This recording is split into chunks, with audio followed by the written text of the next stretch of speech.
I knew something was wrong the moment I tasted copper in the air. That metallic sharpness. It wasn't just the desert playing tricks on me. It was thick, like the inside of a bloody nose.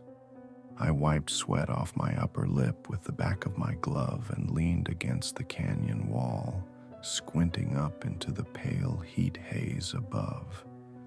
The sun wasn't even fully overhead yet, but it had already turned the Badlands into a goddamn oven. Below me, Lena chipped steadily at the exposed strata with her pick. She was small, wiry, and relentless, like a raccoon in human skin. Every few seconds, she paused to dust off the bone bed with a soft horsehair brush. "You smell that?" I asked. She stopped mid-scrape, sniffed the air, and frowned. "I thought it was you," she said without looking up. Funny. I crouched next to her and examined the section of the wall she was working on. Layer 13, late Cretaceous, sandstone and shale, maybe 68 million years old. That was the exciting thing. Most of our finds in this region had been marine reptiles, maybe a few isolated theropod bones, but this layer had teeth, literally. We'd already pulled what looked like a fragment of a tyrannosaur maxilla 2 days ago. Lena tapped her rock hammer against something dark embedded in the sediment. It was maybe 2 inches wide, curved, and irregularly ridged. "Bone?" she asked, brushing away the dust. It was smoother than fossilized bone usually looked, with a faint shine under the sunlight. I leaned in closer, adjusting the focus on my hand lens. "Maybe cartilage," I muttered. Or I froze. The material beneath the lens wasn't porous like fossilized matter. It had fibers, soft tissue, a faint line, vein-like, ran along its edge, pulsing, very slowly. "Lena, stop." She backed up immediately, eyes wide. I reached out with the tip of my gloved finger and touched the exposed edge. It was warm. Jesus. I moved my hand back and felt something slick between my fingertips. Blood, dark red, slow-moving and thick. It oozed from the rock like sap from a wounded tree. Behind us, someone let out a low whistle. It was Corey, fresh out of grad school, full of piss and ambition. He jogged up from the southern rise, his shirt soaked in sweat and a clipboard under his arm. "What'd you find?" he asked. I didn't say anything at first. I was still staring at the red smear on my glove. It had the color of rust, but none of the smell. This wasn't oxidized iron. This was fresh. "Go get Dr. Casimir," I said. "Tell him it's urgent, and don't touch anything." Corey's expression faltered. He glanced at Lena, who looked just as shaken as I felt, then nodded and jogged off down the narrow canyon trail. I turned back to the wall. We'd carved through 12 layers of sediment to get here, dozens of man-hours, sweat, occasional sprained wrists, heat stroke. But this wasn't part of the fossil record. This was a mistake of time itself. The blood trickled again, just a single drop, running down a tiny groove in the rock face. I followed its path with my eyes, and then I saw it, another protrusion. This one looked like a rib, only it wasn't stone. It was bone, still wrapped in shriveled tissue, partially embedded in a matrix of compressed sediment and something else, dark, fibrous, like petrified sinew. Lena shifted next to me. Her voice was almost a whisper. "Is it human?" "No," I said, "not quite." We worked silently for the next hour, scraping away in narrow, controlled patterns, following the curves of the embedded form. The more we uncovered, the worse the shape got. The ribs were too long. The spinal column curved unnaturally, more serpentine than vertebrate.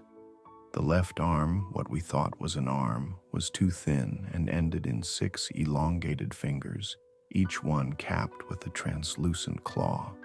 But the right arm, it was human, muscled, scarred. The skin was pale gray and dry like mummified tissue.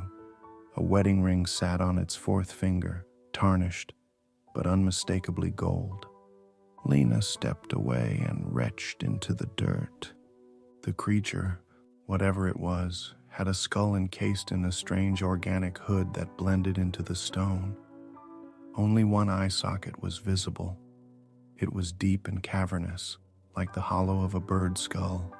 No eye, just depth, a black well of bone, and then the heart. I swear on my license, on every dig I've ever logged, it was still beating, slowly, maybe twice a minute, like something long dormant, resting, waiting. Casimir finally arrived, out of breath, his sun hat tilted sideways. He took one look at the exposed torso and froze. "What the hell have you idiots done?" he muttered.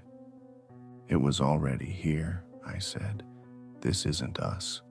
We didn't break anything open." He stepped forward, his eyes scanning the hybrid form. "This can't be real," he whispered. This shouldn't be possible." He touched the side of the rib cage. I heard the whisper of skin on desiccated flesh. Then the body twitched. Just once. A single convulsion. Enough to send Lena stumbling back. Enough to make Casimir drop to his knees. The canyon floor shuddered beneath our feet. Just a tremble, but unnatural. Like something groaning deep below. Dust poured from higher ledges. A stone rolled down and shattered beside us. We looked at one another. No one said it aloud, but we were thinking the same thing. Something was waking up. It's not a fossil, I thought. It was buried alive. And we just rang the dinner bell. I didn't sleep that night. None of us did. We stayed close to the campfire, saying nothing, listening to the wind whistle between the canyon walls like a dying breath. Occasionally, something out there would knock over loose stone, a single clack in the dark. We told ourselves it was a fox, maybe a bird, something mundane, but no one believed it. By morning, the light felt wrong. It had that bruised hue just before a sandstorm, even though the sky above was empty. No clouds, no wind, just that feeling you get before something irreversible happens, that hum behind your eyes. We ate in silence, if you could call coffee and a half-frozen protein bar breakfast. Lena didn't touch hers. Her hands were trembling. I watched her try 3 times to open the wrapper before giving up and shoving it back in her pack. She caught me looking. "I had a dream," she said. "About it?" She nodded, then added softly, "It was looking back at me. I think it's awake." I didn't respond. By 7:30 a.m., Casimir had us back at the dig face. He claimed we needed to secure the site, document everything, and seal the chamber until reinforcements could arrive. But I could see the twitch in his jaw, the way he kept glancing toward the thing's chest, like he wanted to cut it open. Curiosity is a slow poison in this field. It rots you from the inside, and Casimir had it worse than any of us. We tried to photograph the body the day before, but all the images came out corrupted, blotched with static, warped like analog VHS tape. We assumed the drone was overheating, but even the DSLR gave us hell. Some of the shots just wouldn't save. Others showed the rib cage open, even though we hadn't touched it. Casimir blamed solar interference. Corey swore under his breath and slapped the camera case shut. Lena and I went back to clearing around the edge of the fossil. We focused on the southern edge, where the torso disappeared into the wall. The sediment was softer here, like someone had packed it intentionally. At 10:22 a.m., Lena hit something hollow. The sound was unmistakable, a thunk, followed by a slight give. We paused. I set down my brush and used a small chisel to dig deeper. After maybe 20 minutes, I exposed what looked like a false wall, a slab of compacted rock and clay that didn't match the rest of the stratigraphy. Artificial, a seal. "Doc," I called, "you need to see this." Casimir came over, looked at the exposed edge and narrowed his eyes. "It's a vault." "That's not possible," Corey muttered. "There weren't people here back then." "I didn't say human," Casimir snapped. We kept digging, slower now, with the reverence of grave robbers. Dust choked the air. My hands ached from hours of scraping, but finally we exposed enough of the seal to reveal a glyph, burned or carved into the clay like a brand. I don't know how else to describe it. The symbol looked biological, curved spines spiraling outward like a fern, but with a human molar embedded in the center. Fossilized. Casimir ran a gloved hand over it, whispering something under his breath. I didn't ask what. Then the pressure dropped, like the air had been sucked out of the canyon. Our ears popped. The seal cracked. It happened fast. A dry, ear-splitting snap as the chamber gave way, and a wall of dust exploded outward, nearly knocking Lena off her feet. When the air cleared, we saw stairs, crude, uneven stone steps descending into absolute black, just wide enough for a single person, built into the canyon wall where no stairs should have been. No one moved for almost a minute. Then Casimir, eyes wide and glassy, stepped forward like a man under hypnosis. "We're going in," he said. By noon, we were 20 feet underground. The chamber wasn't natural. The walls were carved stone, not eroded sediment, geometrical in some places, warped in others, like the rock had been soft when it was shaped. Symbols crawled across every surface. Spines, jaws, bones arranged in impossible configurations. Lena kept photographing them even though every image came out distorted. The smell was unbearable. Not rot, not mildew. Birth, wet stone and amniotic fluid. The deeper we went, the stronger it got. At the far end of the chamber we found them. Dozens of egg-like structures cocooned in what looked like calcified muscle. Some were split open, their contents long gone. Others were intact. One of them pulsed. No one breathed. Lena reached for it. I grabbed her wrist. "Don't," I said. She pulled away. "They're not dead," Casimir whispered. "They've been waiting." He moved past us and knelt before the largest egg. "Look at the bonework. This predates the Cambrian explosion. This rewrites everything." Then, with fingers trembling from awe or madness, he touched the shell. It moved, not cracked, not shifted, moved, as if the egg had responded to his touch. A ripple passed through its surface. The calcified muscle contracted inward slightly, and beneath the surface, something mirrored the movement. Something with fingers. Casimir backed away, mouth open. No words came out. Behind us, Lena screamed. We turned. She was staring at the wall, camera dangling at her side. There, burned into the stone by some impossible heat, was a mural, a spiral of creatures, reptilian, avian, insectoid, human, twisting upward into a single hybrid form. Its mouth stretched open across the top of the mural like a wound in space, and in its chest, glowing faintly beneath a blood-red glyph, was a gold wedding ring, the same one we saw on the hybrid.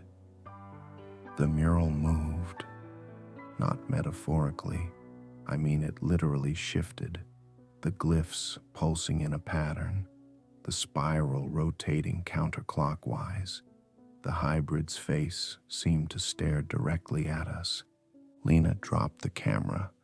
The pulse started again. That sick rhythm from the thing in the rock. It echoed through the stone, a second heartbeat. 1, 2, pause. 1, 2, Casimir whispered. It's a priest. What? I asked. He looked at me like I'd just interrupted a prayer. Not a fossil, not a creature. It's a priest. It was buried as an anchor. For what? He didn't answer. We emerged into the canyon with our ears ringing and our clothes soaked in sweat.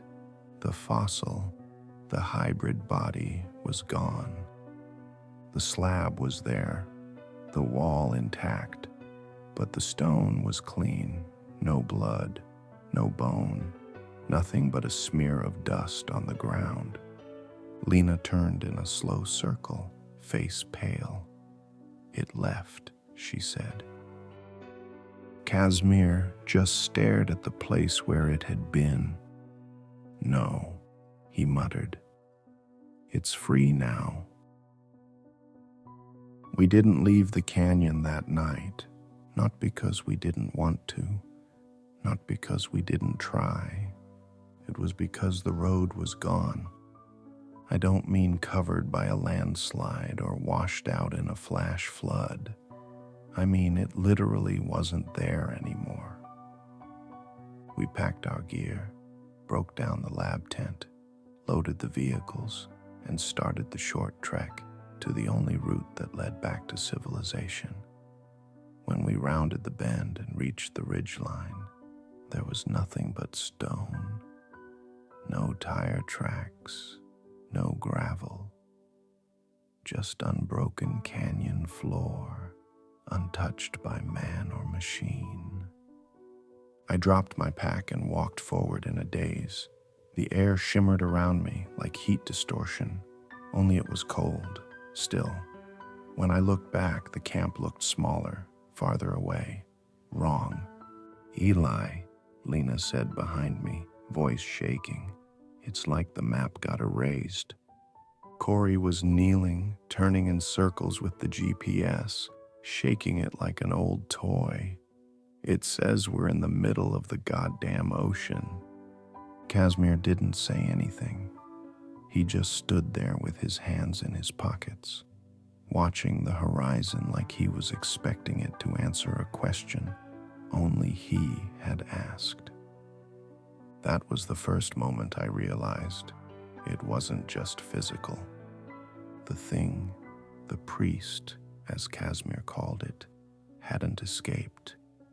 It had changed the world around it, warped it, bent the canyon back into itself, like we were trapped in some folded page of prehistory. We made camp again in silence. The fire was smaller this time. None of us wanted to risk being seen. Lena sat apart from the rest of us, facing the canyon wall, drawing something in the dirt with a stick. I walked over and looked down at it. It was the spiral from the chamber. She was copying it from memory. Perfect, even down to the intersecting lines at the base. "Where did you learn that?" I asked. Her face didn't change. "I dreamed it," she said, "but not like a normal dream. I saw it on the inside of my eyelids, like it was burned there. You need to stop." She looked up at me, and her eyes, they weren't wrong, not yet, but they were further away than before, like she was watching from behind a pane of glass. "You can't stop it, Eli. It remembers more than we do." That night, Corey screamed. I bolted upright, reaching for the flare gun we kept in the center of the tent. But by the time I stumbled outside, he was already on the ground. Shirt torn open, clutching his chest. He was sobbing, mouth foaming, teeth clenched tight. Casimir and Lena knelt beside him. "What happened?" I yelled. "He was sleepwalking," Casimir said. "I tried to stop him. He fell." Corey rolled over. His back was covered in scratches, not from the fall, from something under his skin. Long raised welts that moved. One slid an inch under his shoulder blade before disappearing. "No," I muttered. "That's not right. That's not a bruise." We cut his shirt off completely. Beneath the skin, something was pulsing. 1, 2, pause. Corey's eyes snapped open. He looked at me, really looked at me, for one breathless second, and said, "It wants us to grow." Then he passed out. The next morning, the eggs were gone. We checked the chamber again. Casimir insisted, even though we all knew, even though Lena had started referring to it as a womb. Where the sacks had been, we found tracks, not footprints, not exactly. More like the stone had melted and rehardened under weight. The paths didn't go upward toward the canyon or downward into any visible tunnel. They just stopped at the far wall, disappeared. I noticed something else on the way out. New glyphs, ones that hadn't been there yesterday. They looked like bone diagrams, vertebrae curving the wrong way, spines growing outward from skulls like tree branches. They were schematics, instructions, and beneath them a shape I hadn't seen before. It was Lena, her likeness, her outline, her face, staring back at me, half buried in the glyphs. Back in camp, Corey was awake, calm, sweating profusely, but alert. He smiled when I approached. "They're building something," he said, as if continuing a conversation we'd never had. Inside me, it doesn't hurt anymore. "What do you mean they?" He reached out and grabbed my wrist with surprising strength. "Time's wrong here, Eli. It's folding. We're inside the fossil, inside its memory. We're the marrow." His pupils had thinned, not in a drugged-out way, biologically, horizontally slitted, like a predator. I yanked my arm back. Casimir called us together later, said we needed to make a plan, said the air was changing, that the radio silence wasn't just coincidence. He looked tired. I don't mean sleep-deprived. I mean aged. His hair had grayed, wrinkles deeper around the eyes, like whatever was down in that pit had fed on him, quietly, cell by cell. I think, he said slowly, we need to document everything before it's too late, before we forget who we are. Forget? I asked. He didn't answer, just picked up the bone saw and walked into the lab tent. That night, Lena bled through her sleeping bag. We woke up to her whispering in a tongue none of us recognized, harsh, broken syllables like claws scraping stone. The spiral was burned into her palm, not ink, not ash, burned. The wound oozed gray-red fluid, sticky and metallic, not human blood. She looked up at me with hollow eyes and said, "It's starting." "What is?" Her stomach moved from the inside, not a twitch, not a cramp, a roll, like something turning over in her gut. She smiled. "I'm just the echo," she said. "The next layer's coming."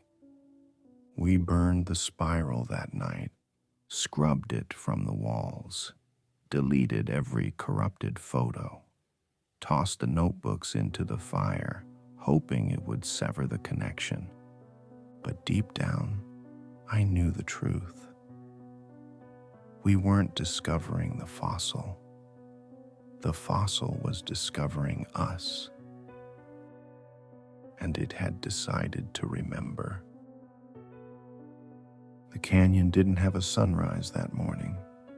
The sky lit up, yes, a dull orange bleed like infection under skin, but there was no warmth, no bird song, no trace of normality, just a low thrumming drone pulsing through the ground, the same rhythm that now lived inside Corey's chest. 1, 2, pause. By 6:13 a.m., Lena was gone. Not dead, not missing, gone. I found her clothes by the fire pit, torn but folded, neatly, like an offering. Her sketchbook sat beside them, open to the final page, a drawing of herself, completely split open from sternum to navel, her ribs spiraling outward like a flower in bloom. At the center, something stared out. It had her eyes. Casimir was already up, hunched in the lab tent, scribbling equations on the plastic walls with a Sharpie. Not scientific notation, not anything I could recognize. Just the spiral again, over and over and over, interlocking, blooming, an obsessive loop with no center. He didn't look at me when I came in, just said, "We're not meant to classify this. We're meant to join it." The land changed at 7:46 a.m. We were standing outside, silent, when the earth moved. Not shook, moved. The ridgeline to the north folded in like wet paper. Rock split with an agonizing crack, revealing something beneath the sandstone. Bone. Massive vertebrae, 10 feet wide, not fossilized, alive, fused with the rock, growing, twisting toward the surface. The canyon wasn't a canyon. It was a rib cage. We had been digging in the remains of something buried to keep it dormant.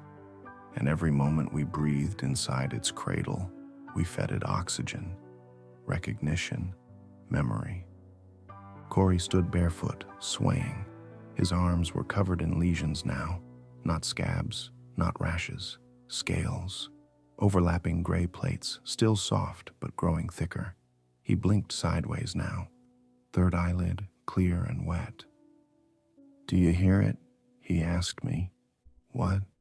"The heartbeat. It's closer." We made the mistake of going back to the chamber. Casimir insisted we needed to complete the loop, whatever the hell that meant. He held Lena's notebook like scripture. There was a page I hadn't seen before, a map of the underground.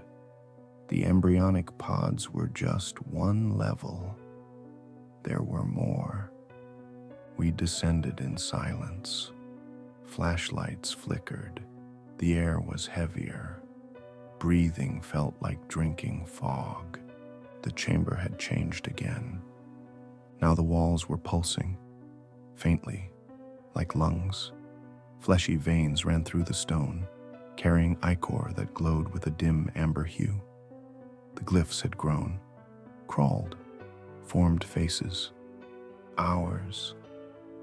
Casimir stepped forward, reached into the wall, and it opened for him. A slit formed, just wide enough to crawl through. He didn't hesitate. I tried to stop him, but the air grew hot around my arms.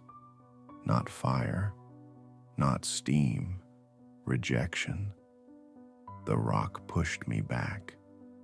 Corey followed Casimir, ducking into the slit.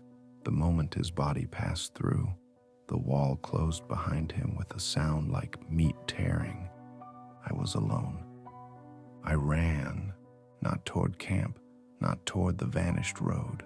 I ran down, deeper into the spiral, into the bones. I don't know why. Instinct, maybe, or the last gasp of rational thought. The tunnels were breathing now, slow, labored. The walls were no longer stone. They were ossified flesh, hardened over millions of years, but softening again, regaining heat, life. I followed the pulse. I reached a massive cavern, a hollow in the earth so large it felt like I was standing inside a skull.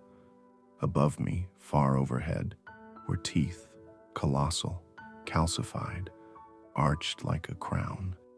And in the center of the chamber stood the priest, fully awakened, 7 feet tall, elongated limbs, a torso that rippled with breathing stone and ridged muscle. Its left arm, saurian, taloned, ended in 3 fingers. But the right was still human. It wore Lena's wedding ring. It looked at me, and I felt the gaze, not on my skin, not even in my mind.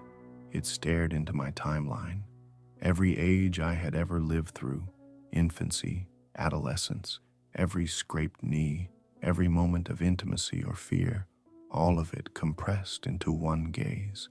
It remembered me before I was born. I fell to my knees. The priest opened its chest, not metaphorically. The ribs peeled outward, revealing a cavity full of bones.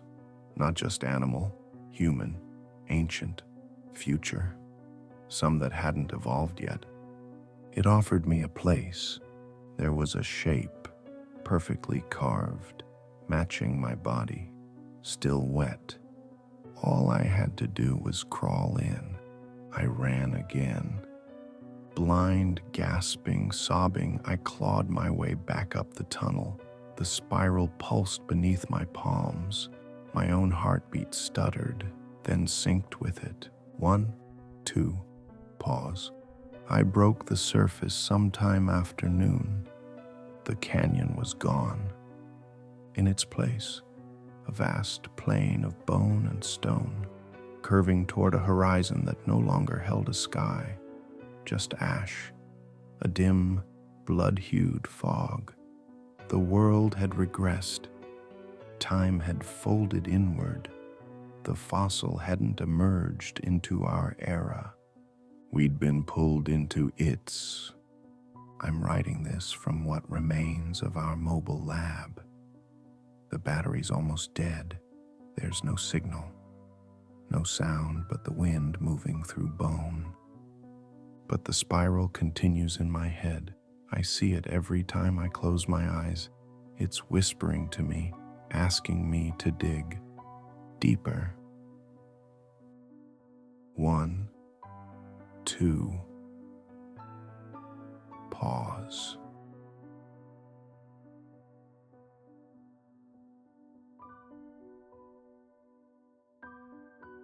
If you're still breathing, go ahead and like the video. Subscribe if you dare. There are plenty more nightmares waiting for you. And whatever you do, don't forget to ring the bell. It's the only way you'll hear the warnings in time.